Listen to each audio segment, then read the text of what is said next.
Hello, everyone. Glad y'all are able to join us tonight.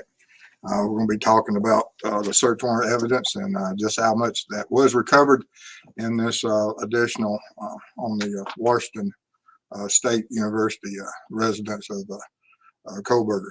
But before we get started on that, once again, all the mods, Nightbot's out there doing a great job on it. So it's absolutely something that will help everyone. So just be mindful of it.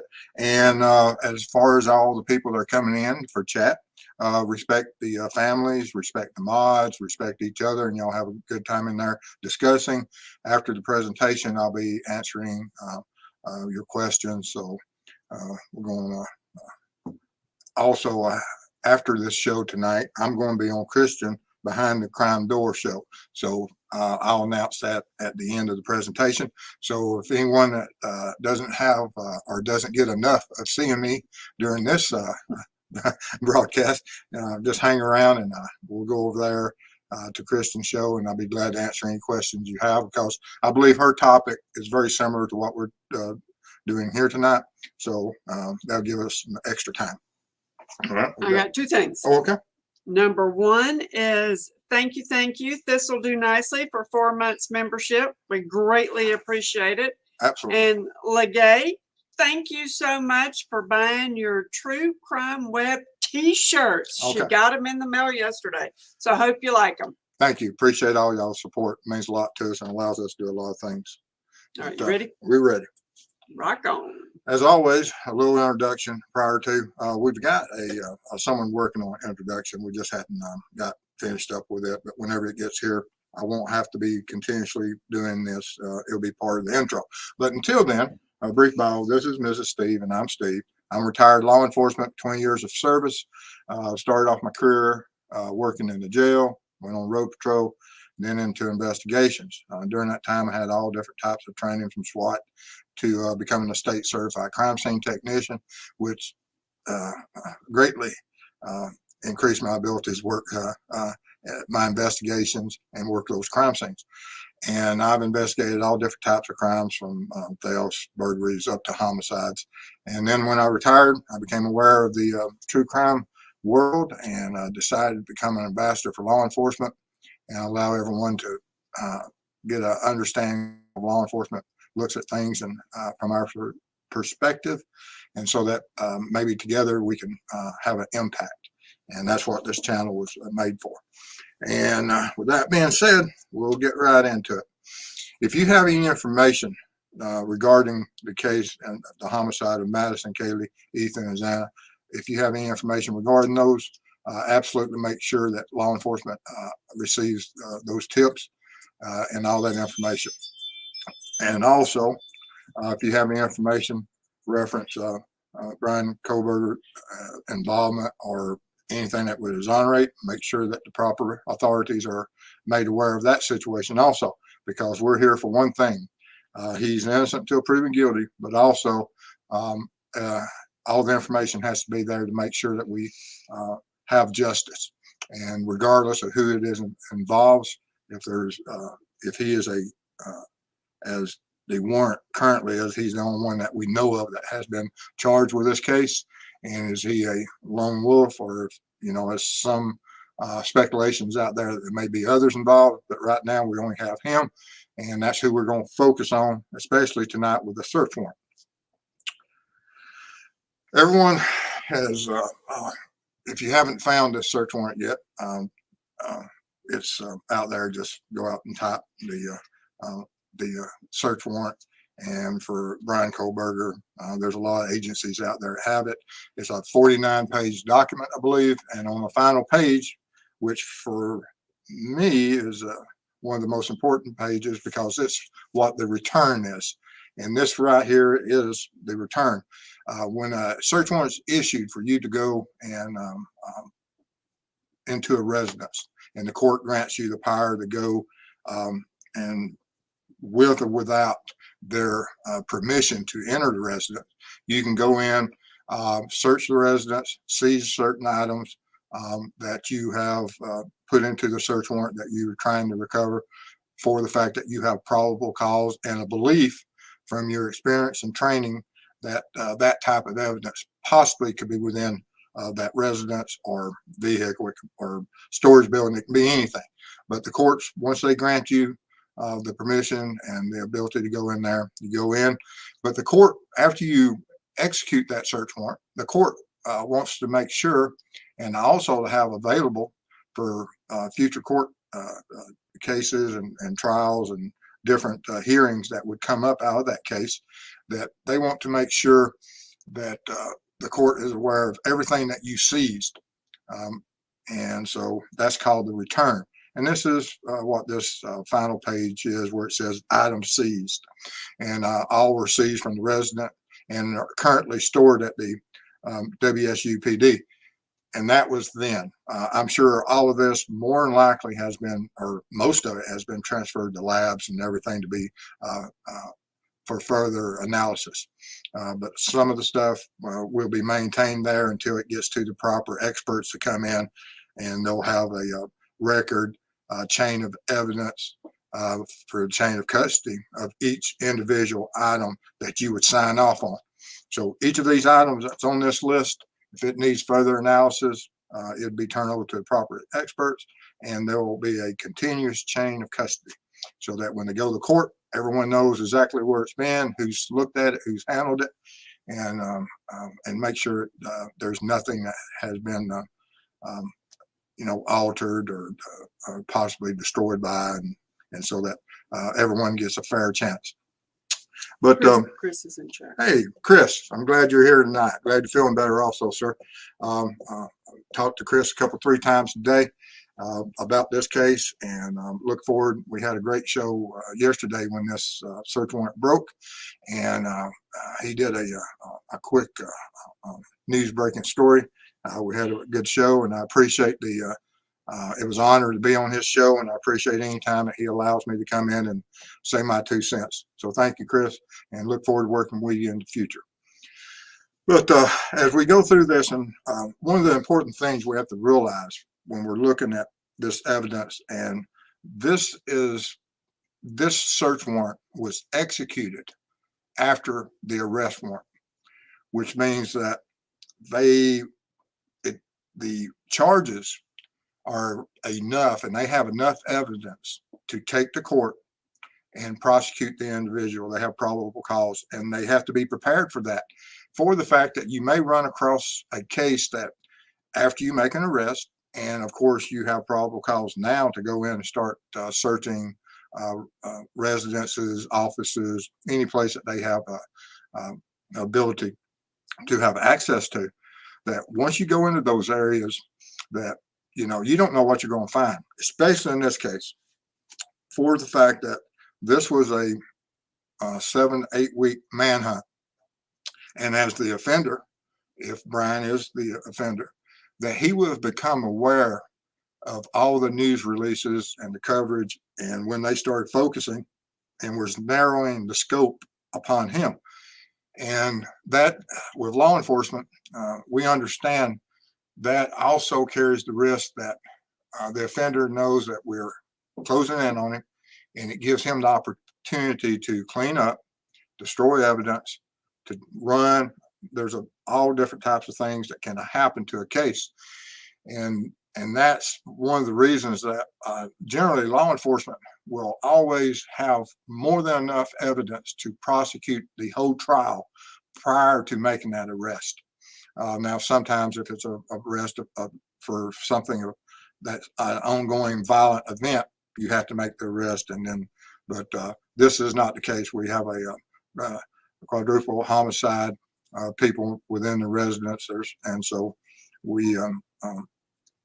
they look at it, and so we have this manhunt and trying to solve this case. And they decide to make the arrest when he's out of state in Pennsylvania. And while they're doing that, they're also executing search warrants. I don't have anything to show, but Aries Dawn gifted 10 memberships. Thank you, Aries Dawn. That means a lot to us. We appreciate everybody's support. Thank you so much. Thank you. Thank you.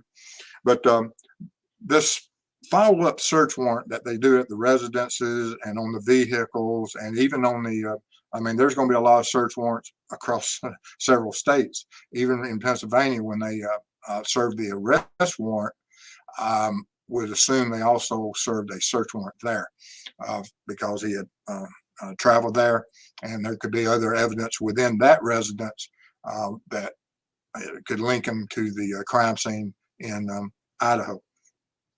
And we also would have a search warrant, and which I haven't heard anyone discuss.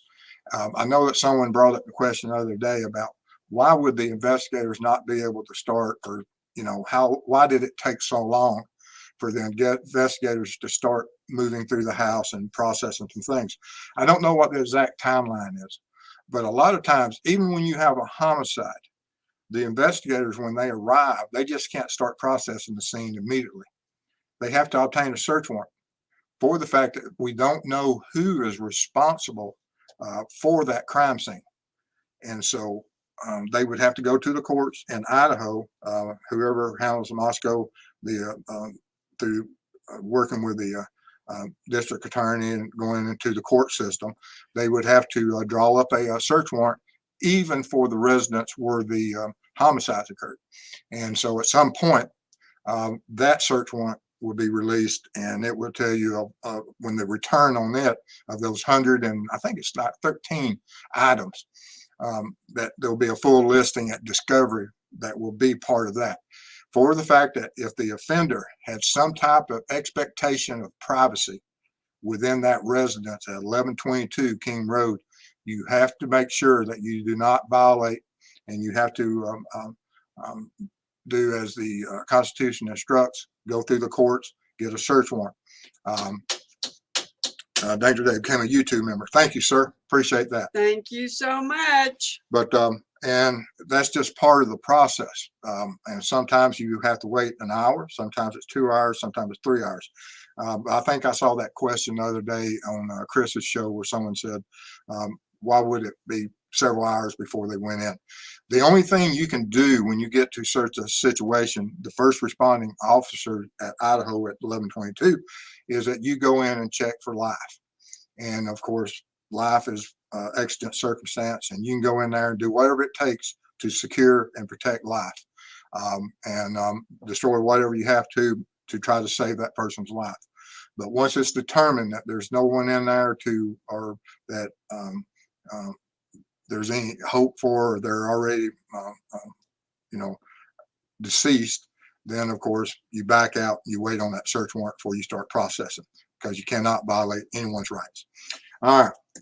So I just wanted to go over that real quick so you would understand that there will be additional search warrant from Idaho at some point that we'll be getting into, and I'll be glad when that comes out. All right.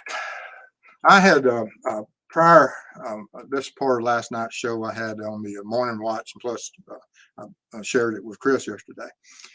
Prior to the search warrant coming out, I had made a list and was creating this slide from what the arrest warrant was talking about, of certain things and certain items that we knew that was part of this case.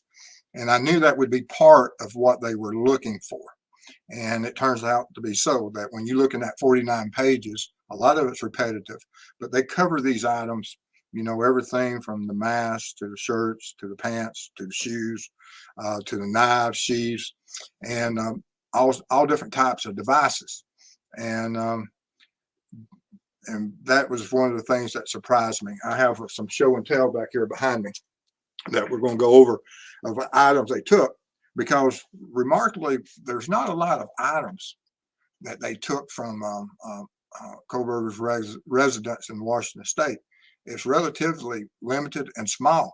I mean, we're only looking at, what was it, 12 plus 3, 15 items.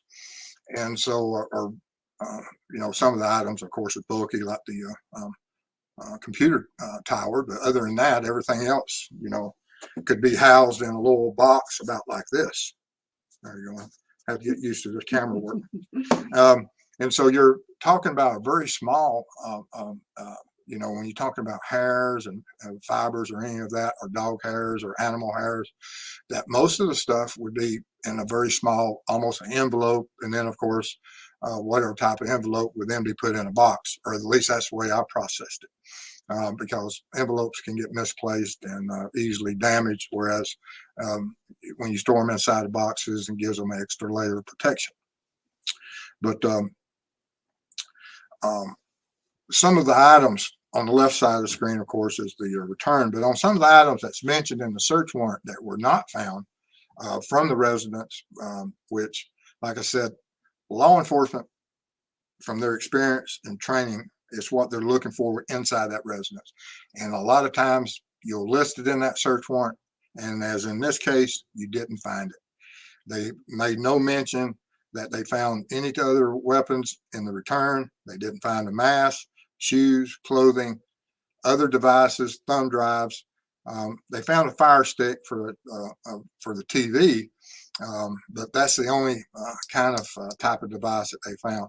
They don't mention anything about any type of data logs or passwords, although that's in the search warrant they were looking for. And I found it interesting also about books.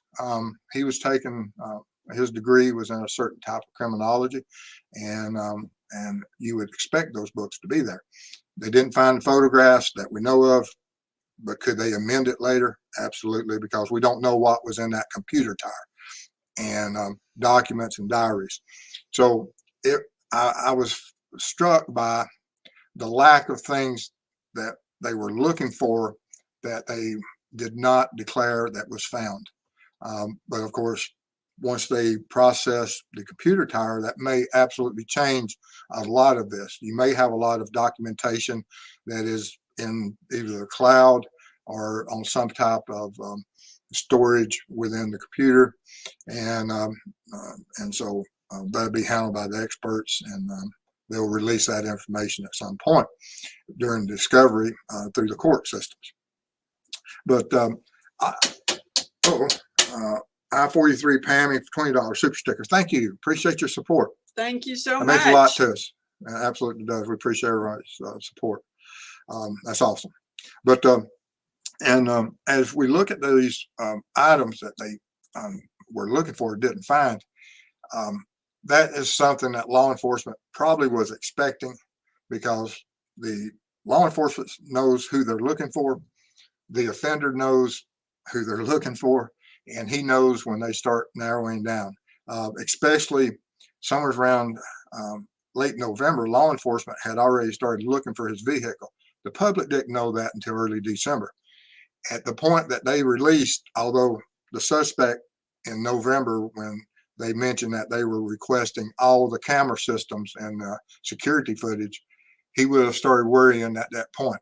And so even in November, he may have at some point started realizing that they may start looking at me at some point, because the time that he chose, late in those hours, is a very low volume traffic. And so it would be easy to track someone and identify a vehicle. And so he would be worrying about that. And so at that point, he may take the steps to separate himself from any evidence. And did he? We don't know. But by the time when the car description came out, I absolutely believe the old antennas went up, and he said, uh-oh. And he would immediately started cleaning, sweeping, everything you can imagine.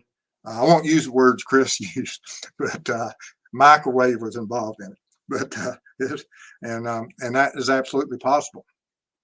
But I just, like I said, showed a little evidence box, and you know, when you look at these nitrile type black gloves, just a single glove, I mean, where's the others?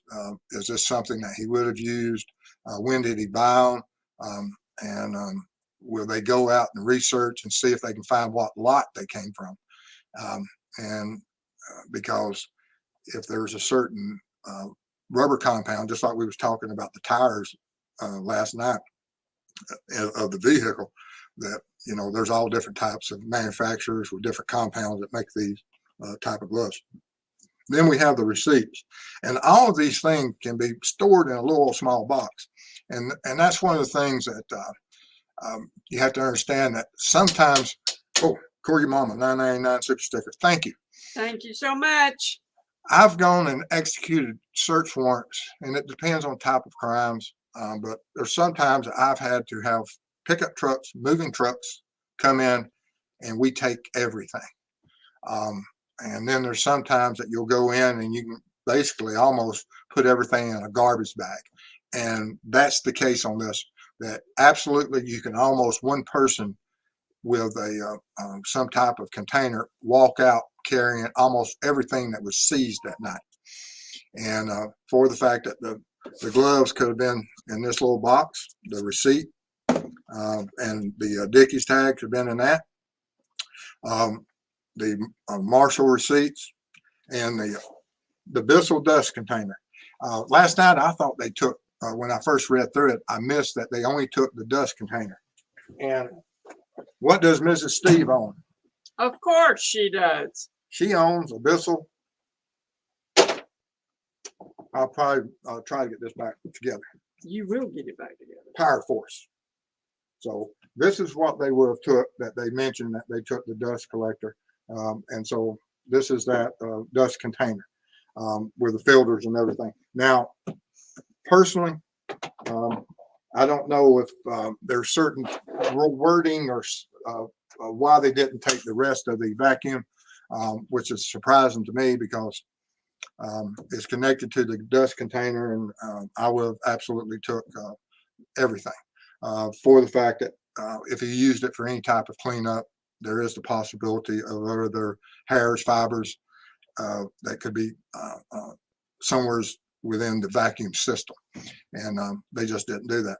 But I was this Bissell dust vacuum. It's been through it's done a lot of work for me, Mrs. Steve. We wear out a lot of them because she has to clean up after me quite often. And then we have the hair strands. I mean, you're talking to everybody, how small hair is, and we don't know the lengths or anything about it. And once again, they're just placed in an envelope, and then they're placed inside a box, or at least that's the way we processed it. And then the fire stick with cord and plug. I mean, you're talking about something that's not much bigger. Could actually more than likely be put in this box. And so it's extremely small amount of evidence that they took from the residence. Then, like I said, the possible animal hair, possible hairs. It's just, and then of course the computer tire, and everyone knows computer tires, how big they are. And the old desktops, and I've got like 5 or 6 of those laying around. We mostly do everything on a laptop now. But if you look right here, in this area right here, this is all those little boxes, and I've got possible hairs, the cuttings, which we'll get to that in just a second, because they took cuttings and a collection of a dark red spot. And that would have been put into an envelope. We don't know what they meant by that collection of a dark red spot. Was it a flake? Was it on some type of material? Was it just, we don't know what it was. And then, of course, the cuttings from the uncased pillow of reddish brown stain. And is that a pillow from a bed that just doesn't have a pillowcase on it? Or is it some other type of pillow? There's a lot of different types of pillows. What is it? Dark Art, you cracked me up. Funds for another Bissell duster if that one doesn't go back together. Thank you guys for your excellent work. Thank you. That means a lot to us. Absolutely humbling. I appreciate all the support. Yes, right now it's going back together, but Mrs. Steve is used to me tearing things up. So, but all the time. One time. What time? One time.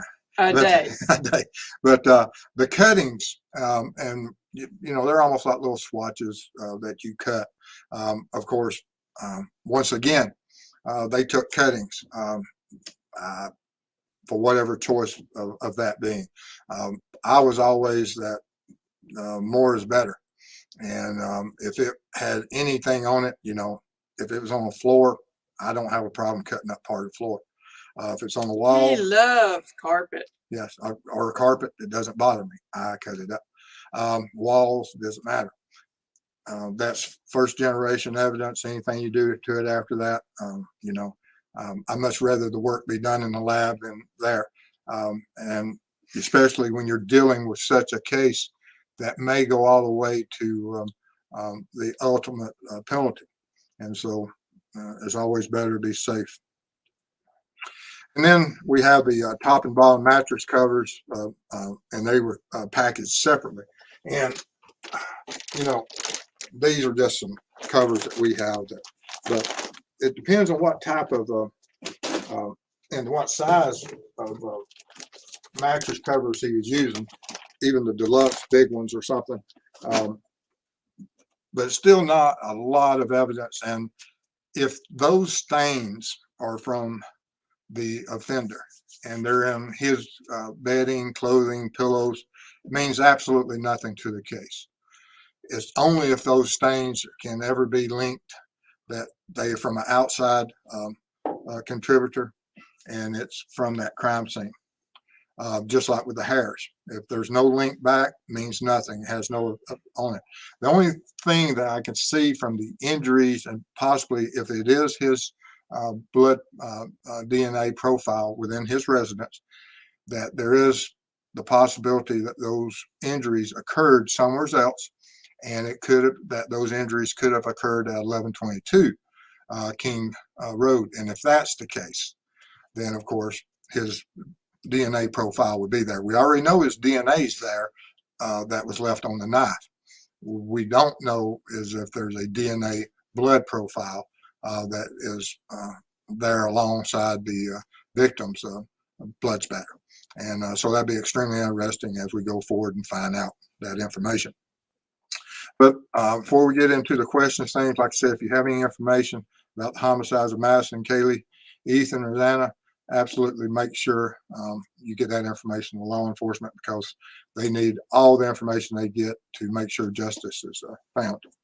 And once again, after this show, if y'all wish to follow me over to Christian behind the crime door, I'll be over there for an hour or so. So absolutely follow me over there after the questions and everything. All right, let's see here what we got. All right, here we go. First thing I'm going to start with, and I'm bouncing a little bit, is Anna and the vacuum cleaners. With as many as I go through, there is no way I could ever afford a Kirby. Mm. They are expensive, but supposedly they last a long time. Well, it says she had one for years, so they do. They do. But between you and my dogs, I can't do it. Can't do it. Careful. Careful. Careful, girl. Careful. All right, here we go. All righty. We're going to start off with Molly. I wonder if we're going to get a list of the items they got out of his office at WSU. Feel bad for his office mates that their office is a crime scene now and that their names weren't redacted. Yes, I would expect there would be a return for each area. And when would that information be released? Absolutely. It will be interesting to see what they have and what access he had. All right. Too much mom. What is your opinion on the random hairs that were found in BK's apartment? It is beginning to look like LE is grasping at straws here. Sorry, but many feel this way. No, this is just part of law enforcement. We already know that, and law enforcement has to fight this battle constantly. The prosecutor and law enforcement, they don't go out there and just bluff at a case and say, oh, we're just going to arrest you and you're going to plead out, or we're going to issue search warrants, and then we're going to gather the evidence. They have the probable cause to make the arrest. And they could have, if they didn't have enough evidence for a conviction, there's nothing that said they had to arrest him at that time. They could have continued the investigation with no one the wiser and continued surveillance for weeks, months, until they had the additional evidence needed. including a lot of, different types of lab reports that could come in later. But at some point, they looked at what they had, and we only have what the arrest probable cause is, which is very small, not a lot. We got DNA profile, and of course, you've got all the digital information they have. And of course, from that just minor evidence, it seems like it's, that they are on the right track. And I suspect that they have a lot more that they didn't put into probable cause because, like I said, it's high risk. The Mob Crew, $10 super sticker. Appreciate it, Chris. Means a lot to us. Thank you. But no, they, like I said, law enforcement's not into taking great, trying to go out there and just grasp at straws. They have a case that they can take to court. Anything they find later is bonuses. If they'd went in there, and we don't know, they may have that bonus. We don't know how important any of this is. We don't know how important each one of these hairs will be. We don't know how important a computer tire. We just don't know how important that animal hair is either.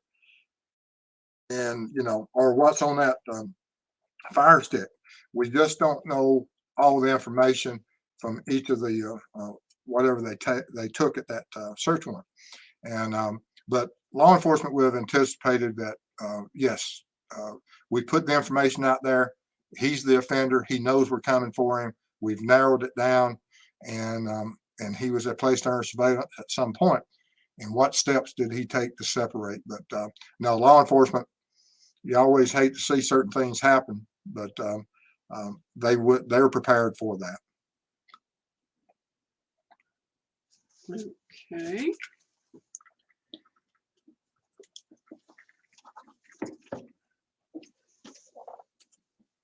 And Stephanie, I wonder where he left or put the other nitrate black glove.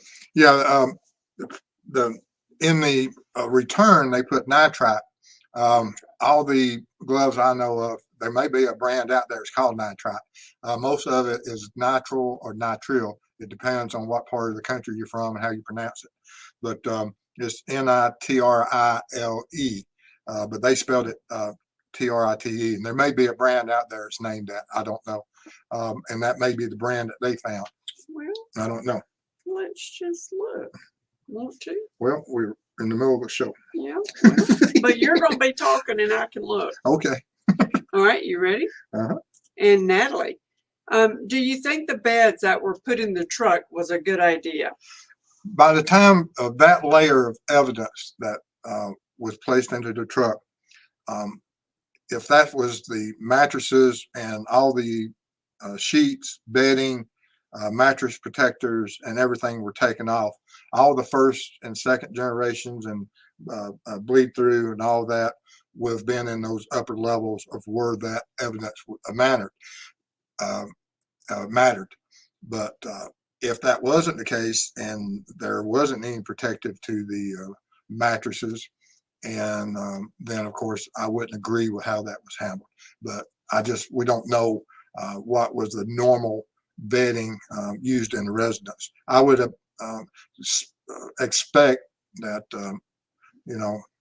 the CSI units would have took all precautions if they feared that there was additional evidence that deep and through that many layers to get to the mattress.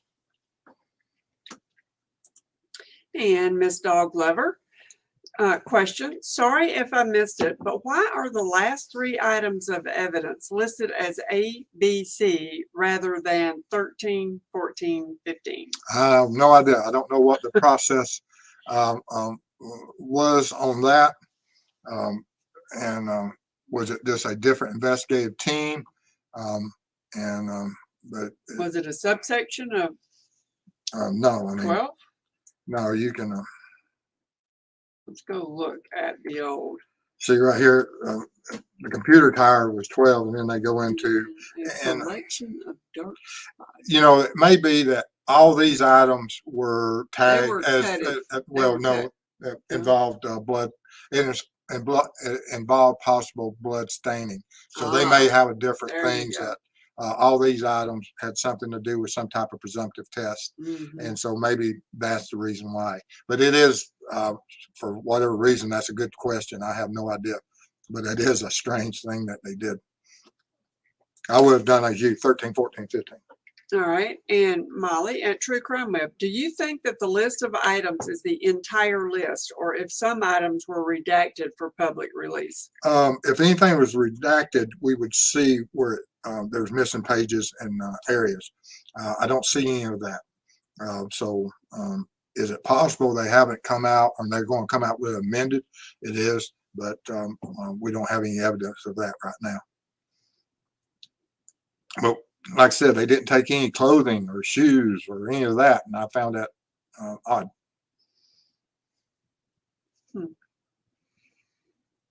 I did not find a nitrite.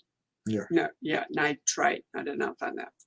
All right. And Natalie Bell, I'm not sure what the Fire Stick would mean. I don't either. But well, you know, that's the same thing as a Roku. Yeah, it's Roku, and I don't know if it has some type of ability to have a partial. It connects to the internet. Yes, it connects to the internet, and somewheres they're through that. Like whenever I go into my searches, it has it up there of what my prior searches were. Where is that kept? Is it on the Fire Stick? I don't know. These people know, and but it is interesting they kept it. Back in my days, we didn't even know what Fire Stick or Roku or any of that was. We didn't, you know, until recently. I didn't know, or none of us knew what smartphones or smart TVs were. As you know, that's a modern generational thing. It's only been here for what, about 15 years. They started. I have no idea. Because my first my bag phone was. Oh yeah. Gosh, I was at the other insurance company. Yeah. That was a long time ago. 20, 30 years when we started getting them. Yeah, 20, 30 years. Yeah. All right. So 8:36 is nighttime. All right, and Stephanie, a lot of dogs can sense evil. I wonder what would happen if Murphy were in the same room as BK. How would the dog react after this? I don't know. You never, you know, I have no idea. You know, I would like to know that myself. You know, do they have that ability? I don't know. Interesting. It is. And Mary Callahan, how in the world was there no blood tracked outside of the 1122 King Road house? I expect there was, but finding it is a different matter because you know they said that they didn't see the print outside the door of the witness until the second trip in, and there could have been, you know, still, and I'm going to be doing some tests of that to see how far from my synthetic blood that as I walk and step as it diminishes, and see how far it would track out on different surfaces. But and you know, because unless there is some type of injury to the offender, that as you distance yourself from the original blood source of a victim, gravity works on the liquid blood, and it falls off of knives or your hands or your clothing, and it drips off. But as you distance yourself, it becomes less and less, because there is a surface tension in all liquids, just like water has a surface tension. Blood has a surface tension that at a certain point, if it's not being replenished constantly, such as from the offender having an injury, the blood trail will stop. And so if you find a blood trail that is continuous from a crime scene across a parking lot, then of course you can say we have an injury with an offender. And that would be something that the CSI would pay special attention to.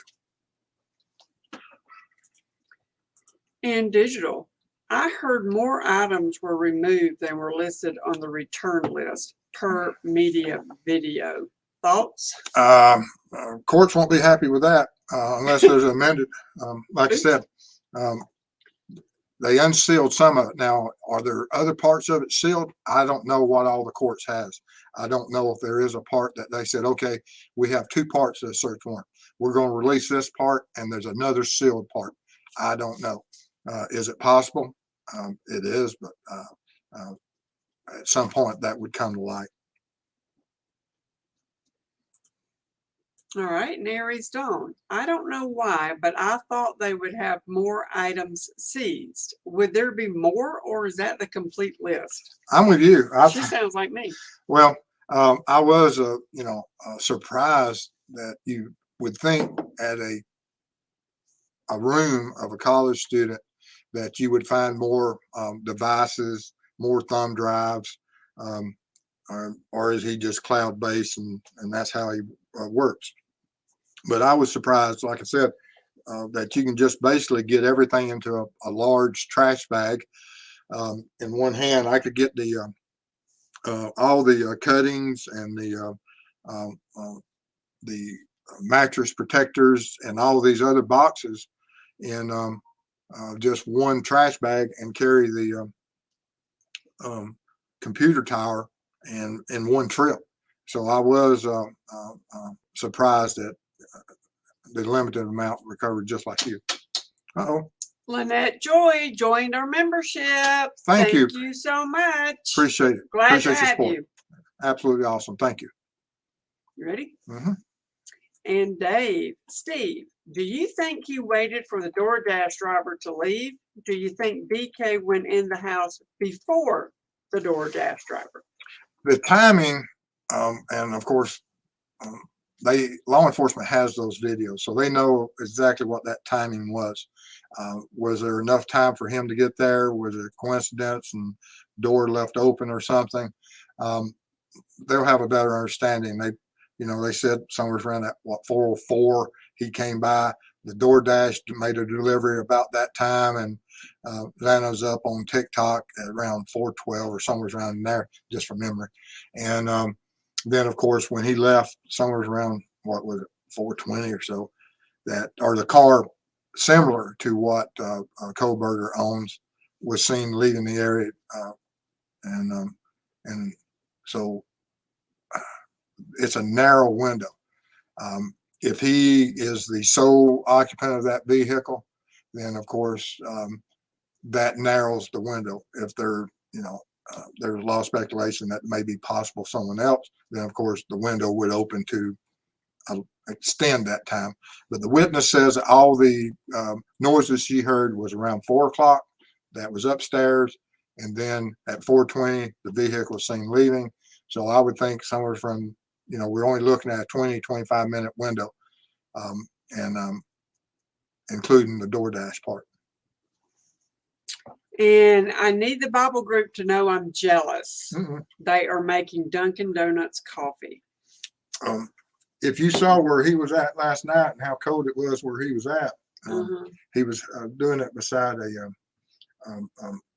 some type of a generator heater. Ooh. It was like 30-something degrees. Oh, nah, I'm good. I started to compare, and then I remember I go fishing in the 30s also. So yeah, he doesn't care how cold it is. I need to next time he goes fishing in the freezing cold, I am going to take a picture. That would be worth a slide. Mm-hmm. I have winter clothing. Oh yeah. Oh yeah. All right, so let's see here. Let me catch up. He could have went in right before DoorDash or right after. It's so narrow, it's so close. I have no idea. Okay.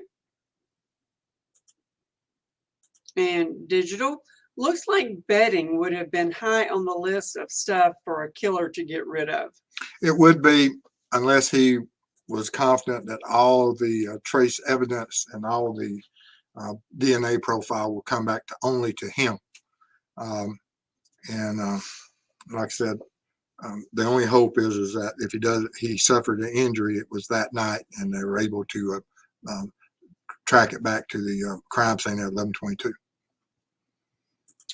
And Molly, anyone know if DoorDash drivers have cameras that record like LE cars do? I have no idea, but that's a good question. Very good question. And Mexi, I'm not sure. I'm not going to butcher that one. I think DoorDash guy was a complete coincidence, but could he have used the DoorDash driver being there to his advantage? Talk about the perks lucky day, if so. Absolutely.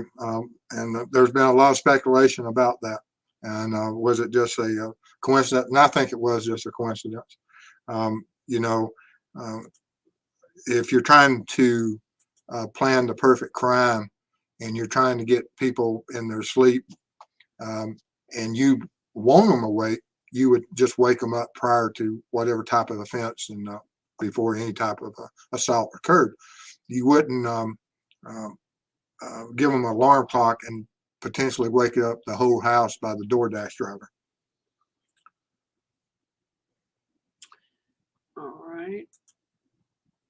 And missed at TRW, probably TCW. Did it really say another sheath? What is that about? Yes, they were looking for all different types of from swords on and looking for different sheaths and things. And there is a possibility that there may be, you know, we had heard wound descriptions from other sources talking about a strong weapon, which of course the K-bar is a strong weapon, but are there other types that may be involved? And that is an oddity that they put it in there in that manner. But were they, you know, why was it there? That is, like you pointed out, it is interesting. Very interesting. And Nancy, I asked this question the other night. I'm wondering if they would have luminol the step plate on the entrance door and the seal underneath the door for any blood capture going through the door. They need luminol. There's other presumptive tests. It's not always just with luminol, but did they? Very possible.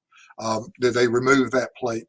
Very possible, because as I explained the other night, that during the cleaning process, a lot of times people, as they wherever they clean up after themselves after such an assault, that they would go in and you know, throw clothes on the floor and everything, but then they have to clean up and gather up the clothes, but also clean up the floor.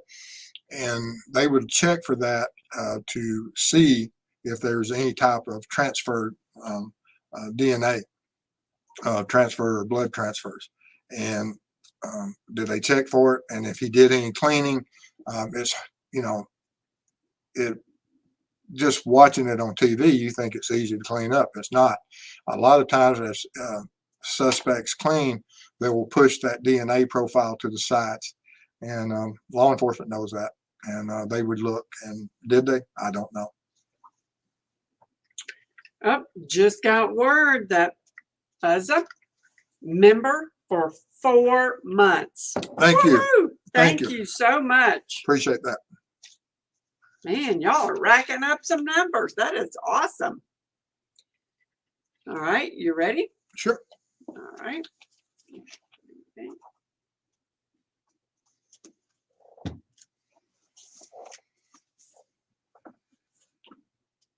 Unsolved Crimes Uncovered is here. Hello, Unsolved Crimes Uncovered. Another great channel. If you're not subscribed to Mob Crew, check them out. And if you're not subscribed to Unsolved Crimes Uncovered, check her out. Enjoy her channel. All right. And Cincy, Wackadoodle, have they seized the car? Surely they have seized the car, or have they just not released any details? It was, from my understanding, it was seized in Pennsylvania. And I think they mentioned something about being sent back, or from the news release, but there was some reference to it being sent back to Idaho for processing, or is it going to be sent somewhere else for processing? I mean, there's so many different possibilities. We just don't know yet, but that is a possibility. And they have it, and there'll be a search warrant issued for it. that'll be interesting, especially interesting on those findings and what they took, because they probably the vehicle is not going to look anything like itself. They're going to be taking a lot of everything in it that could possibly have come in contact with him that night. And Aries Dawn, Mr. Steve, if there is no more evidence found than what we know of so far, and none found in the car or his house, etc., how confident would you be that this is strong enough? I'm not really, the house is not of great importance to me. The car is. But regardless, if you threw out everything, we still have the prosecution has his DNA on a knife sheath found beside one of the victims with a type of knife that I would expect will be linked to the same type of injuries from a knife that could be that correlates with that knife sheath. So, and that's strong evidence in and of itself. And then when you add on that, they have a good case. But anything additionally, now I expect and hope that the car is able to be linked. If not, that does concern me a little bit, but still we have what evidence we know of. And I expect that there will be some DNA profiles of who the offender is, especially if any of the victims had defensive injuries that they may have been able to have some type of transfer of skin cells or, you know, and so that's what we have to hope for. All right. And I wonder if the pillow spots are just cuts from shaving. He doesn't seem to be able to shave himself. Yeah, he did cut himself up during the when he went to court, but now he's using a lower priced razor because the government razors they're not of high quality. But yes, it could be, and like I said, regardless if that's only his blood profile within his own residence, means nothing. All right, now this one is, I asked this question too from Anna. Why would they take cuttings from a pillow? Why not take the whole pillow? If there was blood stains, it might make sense to check for volume of blood lost on pillow, etc. I'm with you, Anna. Like I said, makes no sense. And I always thought that it was better to take everything, and I would have, but like I said, for whatever reason, that's what their choice was, and they may get asked that, and you know, so it is strange that they did so. But I'm with you. I would have took the whole pillow. All right, let's see here. Trying to catch up. All right, so do I have time for a few more questions? Sure. Okay. Yeah, Kristen knows I'm gonna be late. Oh, okay. All right. Let's see here. Okay. I'm fashionably late to her show all the time. Okay. Fashionably late. Okay. And Joan, when he was leaving the house and seen by DM, wouldn't you expect the knife to still be out in front of him? He didn't know who else he could meet on the way out. Strange she didn't see the knife. Well, we don't know how much of shock value it is, and people can have tunnel vision and, you know, low light conditions. She didn't mention it. Don't know if she saw it. Don't know where he had it in hand alongside his leg, behind him, or had he stuck it inside his waistband. We just don't know. And what would be made of that? I really don't see much of an issue with it, but the defense probably will try to make an issue of it. And Todd, would Ellie have already cleared the DoorDash driver? Absolutely. They would have investigated. Now, as far as what they're, I think they had mentioned that everyone is cleared, and they started clearing people rather quickly. And was that due to that they'd already had a DNA profile? And Sylvia Brown, could Kaylee's injuries be more severe because she was first and the knife that was the sharpest? Anything's possible, and especially in those type of situations.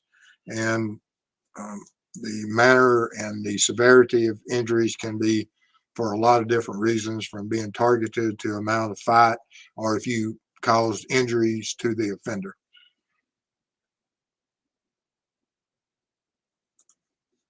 And Diana, good evening all at True Crime Web. Did they recover BK's cell phone in Pennsylvania, or is it mentioned anywhere? Thank you. I believe they have it, but they haven't mentioned it, and that would be on a return somewhere. They do mention the phone number. All the phone number information is, of course, out of the last of the descriptions of the cellular site location information. So I haven't seen anyone saying where the phone is, but I would expect to have it. I know that in one of the traffic stops, you can see the father has a cell phone on his lap. I don't know if that's the father's cell phone or if that's Brian Kohberger's cell phone. All right, and it's fixing to turn 9 o'clock. So before you start dropping off, make sure you hit us a like. Daisy pointed out the likes are a little low tonight. So thanks, Daisy. Yes, thank y'all for liking us, supporting us everywhere. But we're going to be on for another 15, 20 minutes. Oh, yeah, absolutely. All right, and Mary, could the 2013 white Elantra, previously owned by the 1122 property landlord and found wrecked in Eugene, Oregon, been part of a bait and switch? Don't think so. Law enforcement, I think it's already declared it's not linked in any manner, and that's a strong statement. If they've claimed that, then they've checked it out, and I don't believe that would be the case.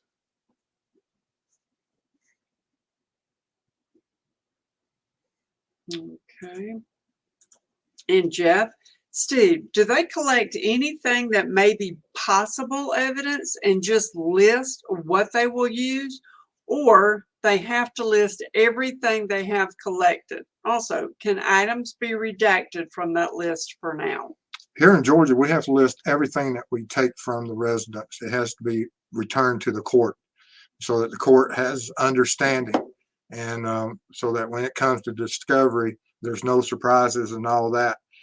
I have no idea how Idaho, but I would expect that almost all the states parallel and a lot of that. But could they be redacted for some type of reason by the court and sealed? Yes. But the court, for some reason, released this much of it. Or is there another search warrant we don't know about? Could be. Because we know that we have this one, but they could be other search warrants we're just not familiar with.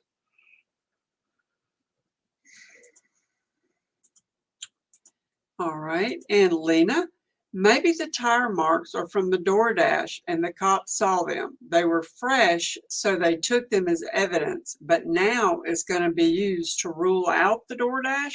That may be possible. Like I said, I think that the rubber compound testing and things, that law enforcement paid attention to them for some reason. And we know of 2 vehicles that were in the area at the time within that critical time frame. And one of them's DoorDash driver, and the other is the vehicle that is similar in appearance to what Brian Kohberger owns. So could those tire marks belong to either or? Absolutely. All right, and True Crime with Shannon. Do you think they will release any search warrants for his Elantra? So curious on that one. I hope so. And I think we're all curious yes. on that one. And they released this, so I don't know why they wouldn't. And I'm sure there's a lot of major news agencies out there right now trying to get their hands on that, and they'll be requesting that from the courts. and missed. Do you think he expected 2 possible targets but met 4? Absolutely do. I think that was the at least one, and then it may have went 2 and 3 and 4, but it's possible 2 and then went to 4. But yes, at least one, because even in the search warrant, you see that officer speak that in his training, people that plan. And to plan, you have to have a target for something. It doesn't matter. Even if you're going on vacation, you plan that vacation. If you're going to plan a crime, and I've seen a lot of criminals plan crimes, and they take the steps for it, not at the crime scene, but at another location. And he's basing that upon his training, and I agree with him. All right, let's see here. I am rolling through the last ones. Okay, here's a question. And Anna, how did they decide what individual hairs to take for evidence? I think every home would be full of hair from residents at minimum. In my house, I think a vacuum would be needed for lots of hair. Mine too. Yes. That thing there gets full of dog hair every week. Our Bissell Power Force. But plus another one. She has several. I have a couple. Yeah. And but yeah, you're absolutely correct. That was interesting. Maybe not so much if he lives in a non-pet friendly and he doesn't have any pets, that there would be a minimum amount of certain hairs. But you would still expect, even from him, that there would be more hairs than that shed unless there had been a thorough cleaning, and which I expect there was a thorough cleaning. Mm-hmm. All right, so that is all. Nope. One more. All right, and Marcia, police must have destroyed the crime house. Who pays for the damages? We never paid for them. Whenever we went in, effective arrest, if you've committed a crime, that's yours. Now, could he get an attorney and try to negotiate something, or is that homeowner's insurance? I don't know, but I was never, unless it was the wrong house, then of course law enforcement is responsible in some cases, but there are certain times that they'll even fight those, which makes no sense. But I mean, if you do something wrong, you're responsible for it. I don't care who you are, law enforcement or otherwise. But I don't know what the laws in Pennsylvania are, and I don't know what their standard operating procedures are. And Eileen, could they have trash from BK residents in Washington? Yes, more than likely they have, but they didn't take any of it that we know of. And that, if they did, they would have listed that of taking and emptying his trash. Although we're still looking at a period that's several weeks after. But like I said, they didn't list taking any of that, which once again leads to that they went into a house that was relatively clean. And unsolved crimes uncovered, there are crews that come in afterward to clean, right? And yes, they are their restoration companies. As gruesome as that is, they are needed desperately for stuff like that. Mm-hmm. They're skilled in that area. Yeah, there are biohazards yes. that they have to take care of. Yes.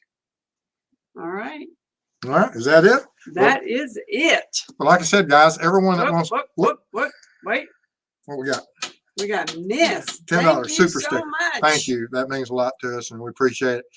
I've got to get up into the Midwest, but right now I think there's a bad storm up there.